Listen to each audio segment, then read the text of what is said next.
Пред премиера Бойко Борисов и финансовия министър Симеон Дянков, българите значително са забогатели през изминалата година. Това става ясно от стенограма от заседанието на кабинета в сряда. Въпреки факта, че са богати, хората твърдели, че мизерстват и не им достигат средства, подчертава още Борисов. Причината за кардиналното разминаване според него се крие в така нареченото лихварство. Българите държали парите си в банка и не ги влагали в бизнес. Още за това колко сме богати според премиера. От Надя Ганчева.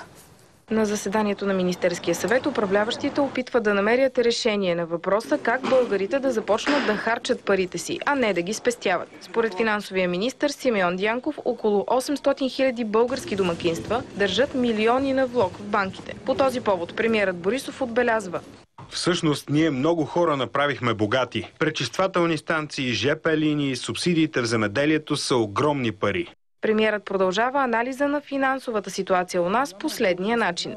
В началото на кризата това е сигурност. В края на кризата това вече е мързел. Свикваш всеки месец, отиваш и си вземаш лихвичката и колкото толкова. Но в същото време, когато попиташ тези хора навън, те казват: бедни сме, ужасно мизерстваме. А в същото време имат влог от 100, 200 или 50, 40, 30 хиляди лева. Как всъщност живеят българските семейства с среден доход? В личен план съм омъжена и щастлива майка на 2 синове. Семейното състояние бих определила като средно, дори малко под средното ниво, защото с 2 деца разходите съответно са много по-високи. Държите ли доста пари в влог в банк? Не, нямам такива. Имате ли кредити? Кредити, да. Според Бойко Борисов си личи, че българите са много богати хора по това, че са заменили старите хладилници, перални и печки с нови. Семейството на Ива обаче изплаща кредит за ремонт вече 7 години. Чувствате ли се спокойна да ремонтирате дома си, да сменяте мебелите, да купувате нови хладилници, нови печки, нови автомобили? Случвало ли ви се това в последните години? Не, последния цялостен ремонт, който направихме в нашето жилище, беше преди около 7-8 години, за което изтеглихме кредит.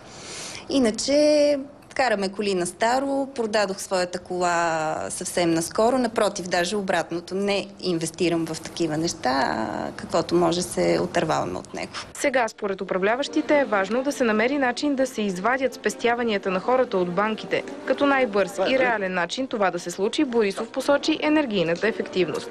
Да ги убедим, че тези панелни спални, които имат, след някоя друга година вече няма да струват и 0 пари. В какво успявате да инвестирате? Всъщност парите, които остават в семейния бюджет? Не мога да кажа, че пари остават, за да могат да бъдат инвестирани в смисъла, в който се влага думата инвестиция. По-скоро всичките пари се инвестират в нашите деца. В заключение, премиерът отбелязва, че докато това правителство не създаде нова мода сред населението, българите ще си държат парите на лихва. Според него народът ни е оцелял именно защото е прагматичен и стъпва внимателно.